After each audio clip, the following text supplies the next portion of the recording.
Parece que o Dino já está recuando, o Max tem informação. A decisão, ela descumpria acordos internacionais, era até inconstitucional. Fez uma nova decisão para esclarecer. Não, gente. As decisões das cortes internacionais valem no Brasil. Foi agora, meio-dia 52. Foi agora.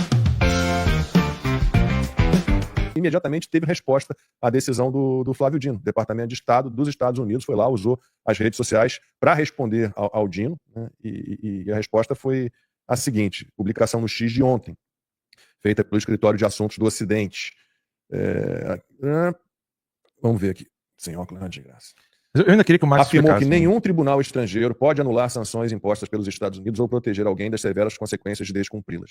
Aí o comunicado ainda faz um ataque direto ao ministro Alexandre de Moraes. Agora eu vou ler literalmente. Alexandre de Moraes é tóxico para todas as empresas e indivíduos legítimos que buscam acesso aos Estados Unidos e a seus mercados. Nenhum tribunal estrangeiro pode invalidar as sanções dos Estados Unidos ou poupar alguém das graves consequências de violá-las. Cidadãos norte-americanos estão proibidos de fazer transações com ele e cidadãos não americanos devem agir com cautela. Aqueles que fornecem apoio material a violadores de direitos humanos também enfrentam o risco de sanções. Acabou, não tem nada a ver com lei brasileira. Amigo. Quer ter negócio com os Estados Unidos? Quer participar do mundo financeiro global? Esquece a pergunta que ele não quer calar. Vocês acham que o mercado financeiro brasileiro vai tolerar a presença do Dino e do Alexandre de Moraes ou eles vão expulsar? Eu aposto na expulsão. Eles têm que ter um instinto de autopreservação, né? Eles vão ter. Se não tiver instinto de autopreservação, vai virar pipoca. Alguém vai pressionar isso. Eu acho que a situação aqui é o seguinte. O Brasil, vocês viram ali, infelizmente o Grok às vezes ele se contradiz, ele tá com alguma coisa de ser politicamente correto, porque teve uma vez que ele alucinou e quase que ele virou uma coisa completamente doida e tiveram que tirar o Grok do ar por um tempo, né? Então eu acho que eles colocaram algumas travas ali no Grok, porque o Grok deixa claro o seguinte: 90%, tá, dos títulos brasileiros estão lastreados em títulos americanos, do Tesouro americano, do governo americano. Então isso significa o seguinte: a economia do Brasil não se sustenta sem os Estados Unidos. Você pode cortar a relação com a China, com a Índia, com a Rússia, África do Sul, até com os países da América Latina. Você vai ter pelo menos 90% da economia de pé. Agora, se você cortar a relação de vez com os Estados Unidos, acabou. O Brasil vira a Zâmbia. Basicamente é isso. De um dia para o outro, o Brasil vai ter a economia do tamanho da Zâmbia. Um país africano qualquer. É extrema pobreza. O Alan uma vez falou uma coisa que tem meditado muito sobre isso, né? O Brasil é muito grande e tem muitos grupos com interesses distintos, tá? Então, por mais que você tenha de um lado o Moraes querendo salvar o Alexandre de Moraes, por quê? Sem salvar o próprio cu. Né? O Temer, né? O Temer, porque de um lado você tem o Temer querendo salvar o Alexandre de Moraes. Por quê? Porque é o único ministro que o Temer tem no STF. Ele não quer perder esse capital político. Ele não quer perder esse poder. O único ministro que o Temer tem hoje no STF, que ele pode pedir algo diretamente, com a certeza, né, quase absoluta de que ele vai cumprir, é o Alexandre de Moraes, foi quem ele botou lá. E por isso o Temer falou ontem que achou a medida do Dino, né, muito boa, muito correta. Né? Por quê? Porque o Temer não está disposto a rifar o Alexandre de Moraes. Eu arrisco a dizer que o Alexandre de Moraes só não foi rifado até agora por causa do Michel Temer. Ele não quer perder. E todo grupo ao redor dele não quer perder esse poder, porque você ter ministro na Suprema Corte, tá, é o maior poder que existe hoje no Brasil. Não é nem você conseguir eleger um presidente, não é nem você ter um presidente da Câmara, e por enquanto não é nem ter um presidente no Senado. Porque, em teoria, o presidente do Senado, pelo menos no papel, ele é o que tem mais poder no Brasil. Essa loucura de um ministro do STF, Flávio Dino, inventando de barrar a lei Magnitsky. Marcília, desculpa, é aquela história. Explique, por favor. Obrigado mais uma vez pela participação. Tudo bom, Lacombe? Cumprimento a você, a todos, toda a audiência. Prazer estar aqui. De fato, acho que é a primeira vez que eu participo do programa de vocês, sempre uma honra. Olha, eu acho que o Dino, a gente precisava explicar não para o público, né? É incrível, que eu acho que o público já entendeu. Quem não entendeu são os ministros. Eles não conseguem entender. É uma coisa impressionante. Eu não sei se é uma prepotência que os coloca num pedestal completamente corroído, né? Porque é um pedestal que cada vez mais se torna, que os blinda menos, mas ou se é realmente algum tipo de estratégia que a gente tem dificuldade de alcançar. Mas eu creio que a decisão do ministro Dino equivale a uma decisão proibindo terremoto no Japão, por exemplo, uma decisão proibindo que chova amanhã, que faça frio em São Paulo. Creio que seja isso, né? Não faz o menor sentido, é tentar conter com uma canetada algo que é incontível. E o ponto é esse, a Magnitsky, né, é uma decisão, como o ministro Dino menciona, né, que as leis ou decisões estrangeiras, elas não teriam eficácia em solo brasileiro por atos de brasileiros, certo? Mas não é isso que é a Magnitsky. A Magnitsky, ela atinge os Estados Unidos, o território norte-americano, as empresas norte-americanas. Elas têm um efeito nas empresas brasileiras e nos sancionados. Esse efeito é extraterritorial, não é ela que é extraterritorial. Então, ela pega essas empresas e impede essas empresas de norte-americanas de negociarem com empresas brasileiras e de prestarem serviços para sancionados brasileiros. Então não tem como a decisão do ministro Dino fazer efeito, porque ele não pode nem impedir que os Estados Unidos lidem com as suas próprias empresas dessa ou daquela forma, e nem impedir que as empresas brasileiras dependam negocialmente das empresas norte-americanas. Esse é o problema. Se as empresas brasileiras dependem das norte-americanas, a lei Magnitsky que atinge as americanas e impedem elas de fazerem negócios com as brasileiras, a decisão do ministro Dino, ela só faz vento, só gera calor, é só mais um ruído vindo do STF que tem uma eficácia absolutamente zero, inútil. Eu queria entender o seguinte, se as empresas brasileiras, os bancos brasileiros não obedecerem à decisão do Flávio Dino, a decisão, né, em teoria, do STF, elas podem sofrer multas no Brasil, elas podem sofrer algum tipo de sanção do judiciário brasileiro? Tudo bom, Max? Prazer estar aqui contigo. Olha, eu vou dizer uma coisa para você. O pessoal tem dito, né? As empresas, os bancos brasileiros agora estão entre a cruz e a espada, entre a bigorna e o martelo, enfim, essas imagens todas para mostrar que elas estão num impasse. Eu não entendo que elas estejam num impasse, por duas razões. Primeiro que essa decisão do Dino, ela não trata da Magnitsky, né? Então, primeiro esse ponto, ela simplesmente diz que casos semelhantes a esses seriam também aplicáveis a esse entendimento do Dino. Agora, é o que eu acabei de falar, não é um caso semelhante, porque não se trata de uma empresa ou de uma lei estrangeira aplicada no território nacional. Então, a hipótese do Dino não está prevista na Magnitsky. Entendo eu, portanto, que a Magnitsky não foi suspensa. Parte da imprensa, inclusive, disse, olha, a Magnitsky foi suspensa pela decisão do Dino. Eu entendo que não. Eu entendo que isso precisaria ser decidido em algum outro momento.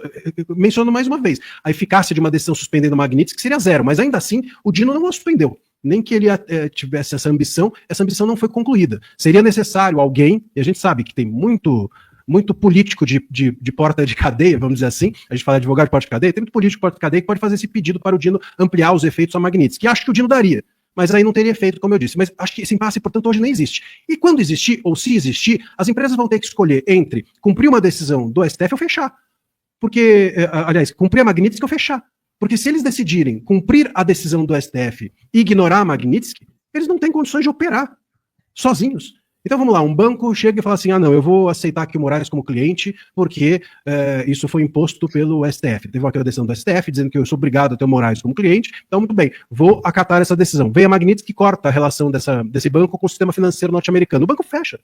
Então ter o Moraes como cliente significa não ter no dia seguinte cliente algum, inclusive o Moraes. Não tem uma opção. Do ponto de vista jurídico, é inviável. Do ponto de vista lógico, é impraticável. É nesse lugar que nós estamos. Eu acho que o ministro Moraes talvez tenha que pedir aí ao Celso Russomano para ir lá, fazer uma reclamação no banco, patrulha do consumidor, alguma coisa do gênero. Por uma decisão dessa não vai acontecer. Doutor Marcelo, eu queria chamar a atenção um pouco o tweet do Jornal Nacional que disse o seguinte: Dino tomou essa decisão sem consultar os seus pares. Está escrito isso lá. Eu comentei aqui com o Lacombe e o Max e falei o seguinte: isso aqui me parece mais aquele recadinho de outros ministros dizendo, olha, avisem lá que essa decisão foi dele e não tem nada a ver conosco. Você chegou a ver esse trechozinho do Jornal Nacional? Não vi. Jornal Nacional. Eu queria que você comentasse isso, se o Dino parece estar tomando essa decisão junto com os outros ministros ou se é uma atitude desesperada, já que ela não tem efeito nenhum. Vamos falar contigo. Olha, acho a possibilidade do Dino, sinceramente, ter tomado essa decisão sozinho zero. Menos 13, né, como diz um colega. Eu acho que a gente precisa entender inclusive lembrar que tinha uma ação e tem uma ação semelhante, tratando da Magnitsky, com o Zanin. Né? O que eu acho que aconteceu foi o seguinte: o Zanin, ele não tem a mesma coragem de se expor que o Dino. Né? Vamos dizer, o Dino pôs a cara à tapa agora. Isso aconteceu, enfim, se isso é bom ou ruim, precisamos dizer que ocorreu. O Zanin acho que não teria essa condição. Então acho que o Zanin, diante de um certo receio de se expor, não decidiria. E outra, aquela decisão dele era uma decisão que ia ser direta, contra a Magnitsky. Ali sim, não tinha... O Zanin ia colocar um alvo no seu próprio rosto. Creio que o Dino chegou e falou assim, Zanin, você tem receio? O que a gente pode fazer? Achou essa ação aí de Brumadinho entulhada ali no arquivo dele, fala, deixa que eu chuto, né? Chamou para ele, assumiu o caso e em cima desse caso que não tinha nada a ver com a Magnitsky, não tem nada a ver com a história, mas creio que isso tenha sido uma conversa. Veja, não tem como, ele passa por cima da decisão do Zanin, numa decisão sobre Brumadinho que não tem nada a ver. Então, isso sem dúvida foi uma costura para suprir talvez um receio, um medo do Zanin se expor. E isso é inviável de pensar, Alan, que não tenha sido conversado internamente. O Dino não faria isso, até porque eu tenho imaginado hoje o STF da seguinte forma: tem ali um núcleo duro, esse núcleo duro é Dino, Gilmar, Moraes e Barroso, e você tem um núcleo que tem tentado se afastar cada vez mais desse núcleo duro. E tem uns que ficam ali no purgatório, vamos dizer. Inclusive o Zanin, né? O Zanin. Então o Dino já se mostrou um cara aí que está disposto a tudo, né? Então parece realmente que ele está se comportando como um ponta de lança dessa história toda. Agora, doutor Marcílio, eu queria entender essa questão das leis estrangeiras, né? Que ele fala que não vale em território brasileiro, porque eu acho curioso, porque todo o problema que levou à aplicação da lei Magnitsky começa exatamente por esse motivo, né? Do Moraes ignorando os tratados internacionais e acordos com os Estados Unidos, querendo fazer que a decisão dele valesse nos Estados Unidos, pessoas ou empresas ou cidadãos americanos. Eu acho curioso porque, de certa forma, o Dino meio que fortalece o argumento dos Estados Unidos contra o Alexandre de Moraes, não? É verdade, é verdade. Essa decisão do Dino, ele invalida a decisão do Moraes, né? É basicamente isso. Quer dizer, se a lei estrangeira, uma decisão brasileira, se uma decisão estrangeira para valer aqui no Brasil precisa do ok do Dino, bom, então ele reconhece que uma decisão brasileira para valer fora do Brasil, nos Estados Unidos, deveria ter o ok de alguém que não fosse o próprio Moraes, né? Sobretudo decisões que ele manda por e-mail, né? Vamos lembrar que a gente fala essa citação por e-mail, a Rumble, já teve coisa pior. O Moraes já chegou ao ponto em relação ao X, né, quando houve a suspensão da plataforma, ele intimou o X pelo próprio X. Ele postou, o STF postou a intimação no X e falou, agora já está intimado. Quer dizer, a bizarrice é sem precedente. Ali eles usam mesmo a criatividade, como dizem os seus próprios assessores, os assessores do Moraes. Agora, é isso. Quer dizer, a gente está num tal ponto de absurdos e de caos que o Dino, para defender o Moraes de um suposto ataque estrangeiro, a defesa dele expõe exatamente o ilícito do Moraes. A gente tem visto nos últimos anos, como o senhor bem mencionou, desde 2019. A gente viu que o porta-voz de todas essas ações ditatoriais e inconstitucionais foi a imprensa. Só que nós estamos presenciando coisas como essa daqui, que a gente vai ver agora na tela, do Lauro Jardim, Lei Magnitsky, : o equívoco de Dino, segundo um banqueiro da Faria Lima. Né? É sempre o segundo um banqueiro. E aí o texto do Lauro Jardim é ainda mais impressionante, repetindo tudo o que o doutor Marcílio está falando ainda agora para nós aqui. A decisão é bastante equivocada pelo seguinte: a lei americana não está sendo aplicada em outro país. Ela é clara no sentido de que se aplica àqueles que têm e querem manter negócios em território americano. Ou seja, se, por exemplo, o Banco do Brasil quiser ter negócios em território americano, como tem, a gente lá que vê o Banco do Brasil... Tem o BB Américas. O BB Américas ali na International Drive, aqui em Orlando, quiser ter negócios em território americano, precisará respeitar a lei... Dá para subir, produção? Mais um pouquinho? Precisará respeitar a lei... Acho que não vai dar para... Acho que termina ali. Não, é que não dá para mostrar por causa do nosso lower third aqui. Precisará respeitar a lei Magnitsky, assim como o Itaú, Bradesco e outros. Ou seja, já há um recuo da própria imprensa. BTG Pactual também. Eu ia falar isso. Já há um recuo da imprensa. E eu queria que o senhor comentasse isso. Você acha que vai ter um recuo na Suprema Corte, uma vez que a imprensa sempre fica ali como canário da mina? Canário do rei, né?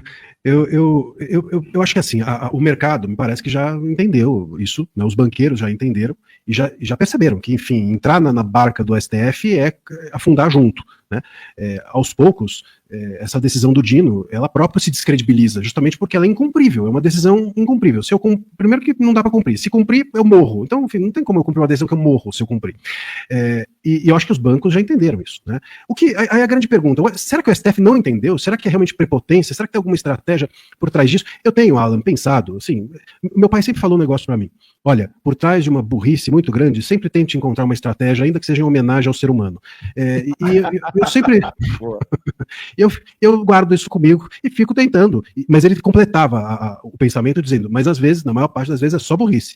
Mas mesmo assim, eu acho que a gente tem, em homenagem ao ser humano, que tentar ver se há alguma estratégia.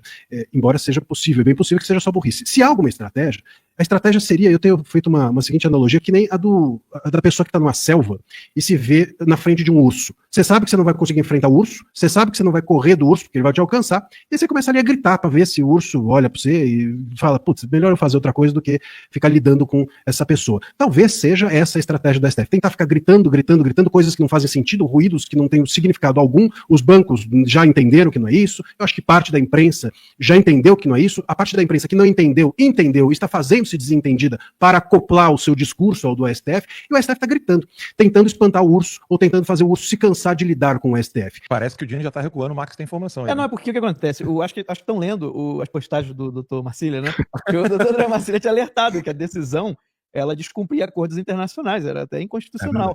E aí, Dr. Marcília, ele hoje fez uma nova decisão para esclarecer. Não, gente.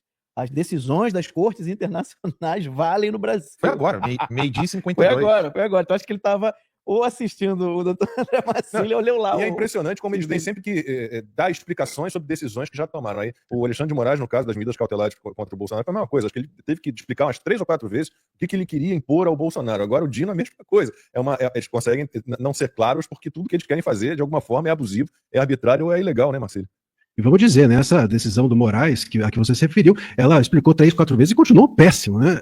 Inclusive, quer dizer, nas últimas vezes ele ainda cometeu violações à língua portuguesa, né? O Moraes não apenas não apenas ele deseja descumprir a Constituição, como agora também deseja descumprir a gramática, né? Não sei nem se ele não vai dar em algum momento 48 horas aí para que o Ruais ou o Aurélio, né, enfim, mude a gramática para se adaptar às maluquices que ele coloca nas decisões, com exclamações e caixa alta, né? Um negócio totalmente destemperado.